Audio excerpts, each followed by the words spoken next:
ফান্ডাবুল আলামিন আল্লাহ পাক যে আপনাকে ভালোবাসে সেটা আপনি বুঝবেন কিভাবে? এটা বোঝার কিছু উপায় আছে। আজকে আমরা 4টা জিনিস আলোচনা করব। এই 4টা জিনিস যদি আপনার ভিতরে থাকে তাহলে বুঝতে পারবেন যে আল্লাহ আপনাকে ভালোবাসে। এই 4টা জিনিস আপনার ভিতরে থাকলে বুঝে নেবেন যে ফান্ডাবুল আলামিন আপনাকে দুনিয়ার সকল মানুষের চাইতে সবচেয়ে বেশি ভালোবাসে। তো নাম্বার 1, এক নাম্বার, আমরা সবাই চাই আল্লাহর ভালোবাসার পাত্র হতে, তাই না? আমরা সবাই চাই। পৃথিবীর এমন কোনো মানুষ নাই যে চায় না যে আল্লাহ পাকের ভালোবাসার পাত্র হয়ে যায়। আমাদের ভিতরে যদি এই 4টা গুণ নাও থাকে তাহলে আমরা হতাশ হব না, ধৈর্য ধারণ করব। ইনশাআল্লাহ তাআলা খুব শীঘ্রই ফান্ডাবুল আলামিন আমাকেও আপনাকেও ভালোবাসবে। আমরা চাই পৃথিবীর প্রত্যেকটা মানুষকে আল্লাহ ভালোবাসুক। যাই হোক, আমরা শুরু করি। নাম্বার 1, এক নাম্বার হচ্ছে আপনি যে দোয়া করতেছেন সেই দোয়াটা কবুল হচ্ছে না। আপনি প্রতিনিয়ত দোয়া করতেছেন কিন্তু আপনার দোয়াগুলো কবুল হচ্ছে না। সেজন্য আপনাকে হতাশ হওয়া যাবে না, ধৈর্য ধারণ করতে হবে, ধৈর্য হারানো যাবে না। আল্লাহ বলছে তোমার সফলতা আসবে, তোমার ভবিষ্যৎ পূর্বের চাইতে উত্তম হবে যদি তুমি ধৈর্য ধারণ করতে পারো। আল্লাহ বলছে, আমি না, স্বয়ং আল্লাহ কথা বলছেন। অতএব আপনার দোয়া কবুল হচ্ছে না, সেজন্য আপনি ধৈর্য ধারণ করুন, তাওয়াক্কুল করুন, আল্লাহর উপরে বিশ্বাস করুন, ভরসা করুন যে আল্লাহ আপনাকে দিবে। আল্লাহ আপনার দোয়া কেন কবুল করতেছেন না? বিভিন্ন মুহাদ্দিসদের মতে আল্লাহ পাকের কাছে আপনার দোয়াটা খুব পছন্দ হয়েছে। আপনি যে দোয়া করতেছেন, দোয়া করার যে সিস্টেমটা, ওইটা আল্লাহর কাছে খুব পছন্দ হয়েছে। এই জন্য আল্লাহ চাচ্ছেন যে আমার এই বান্দা এই সিস্টেমে আমার কাছে আরও বেশি পরিমাণে চাইতে থাকুক। এই বান্দা আমার কাছে যত চাইবে আমার তত ভালো লাগে। ও চায় আর আমার ভালো লাগে। আমি চাই আমার বান্দা আমার কাছে বেশি থেকে বেশি পরিমাণ চাইতে থাকুক। আমি আজকে দিয়ে দিলে সে তার চাইবে না। তো সেজন্য আল্লাহ পাক আপনাকে দিচ্ছে না, দিবে। এখন দিচ্ছে না, বাট নেক্সট টাইম, পরবর্তীতে অবশ্যই আল্লাহ পাক দিবেন। 2 নাম্বার হচ্ছে আপনার বিপদ আসবে, আপনার কষ্ট আসবে, আপনার পেরেশানি আসবে, আপনার টেনশন আসবে। আপনি আর্থিকভাবে বিপদে পড়তে পারেন, আপনি সামাজিকভাবে বিপদে পড়তে পারেন, আপনি পারিবারিকভাবে আপনার বিপদ আসতে পারে। তাই বলে তখন আপনাকে হতাশ হওয়া যাবে না। ওই সময়টাতে আপনি ভেঙে পড়লে আপনি শেষ হয়ে যাবেন, ভেঙে পড়া যাবে না। ওই সময় আপনার আল্লাহর উপর ভরসা রাখতে হবে এবং মনে মনে ভাবতে হবে আমি তো আল্লাহর প্রিয় পাত্র, আল্লাহ তো আমাকে ভালোবাসে, সেজন্য বিপদ দিছে।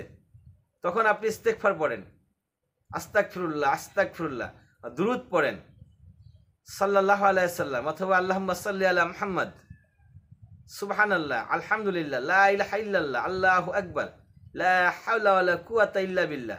এই জিকিরগুলো বেশি থেকে বেশি পরিমাণে পড়েন। আল্লাহ পাক আরও বেশি খুশি হবেন আপনার প্রতি এবং আপনাকে উত্তম প্রতিদান দিবেন ইনশাআল্লাহ তাআলা। নাম্বার 3 নাম্বার, প্রিয় জিনিস। আপনার যে প্রিয় জিনিস আছে সেই প্রিয় জিনিসটা হারিয়ে যাবে। আপনার সন্তান, পৃথিবীতে সবার প্রিয় জিনিস হচ্ছে সন্তান।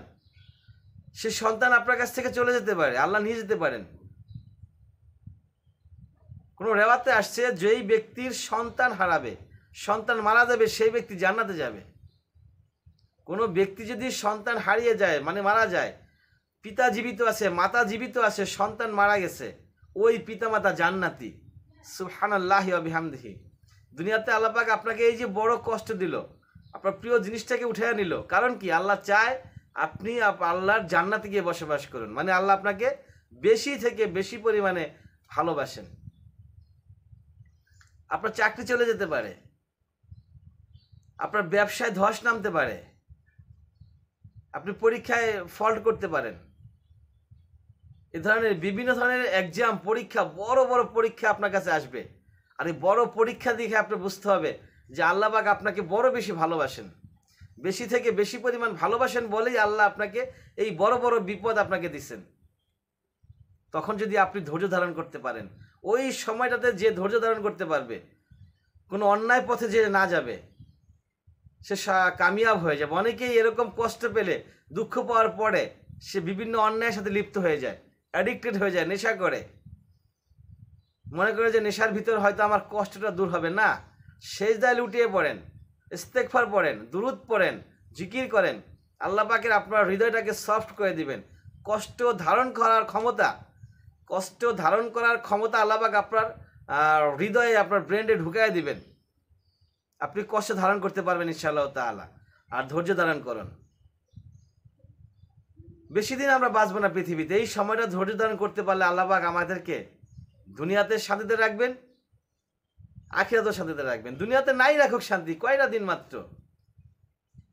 মাত্র কয়দিন, অল্প কয়দিনের দুনিয়া, যে কোনো সময় আমরা চলে যেতে পারি। আল্লাহ নবী বলছেন, এক চোখ থেকে আরেক চোখের যতটা দূরত্ব, মৃত্যু তার চেয়েও নিকটে। তার মানে যে কোনো সময় আমরা চলে যেতে পারি। আর এই চলে যাওয়াটা যদি আল্লাহর প্রিয় পাত্র হিসাবে হয়, তাহলে তো কামিয়াব হয়ে যাবে ইনশাআল্লাহ তাআলা। নাম্বার 4, 4 নাম্বার, একাকিত্ব হওয়া। আপনার কাছে মনে হবে আপনি একা হয়ে গেছেন। আপনার আশেপাশে অনেক মানুষজন আছে, সবাই আছে, তারপর আপনার কাছে মনে হবে যে আপনি একা।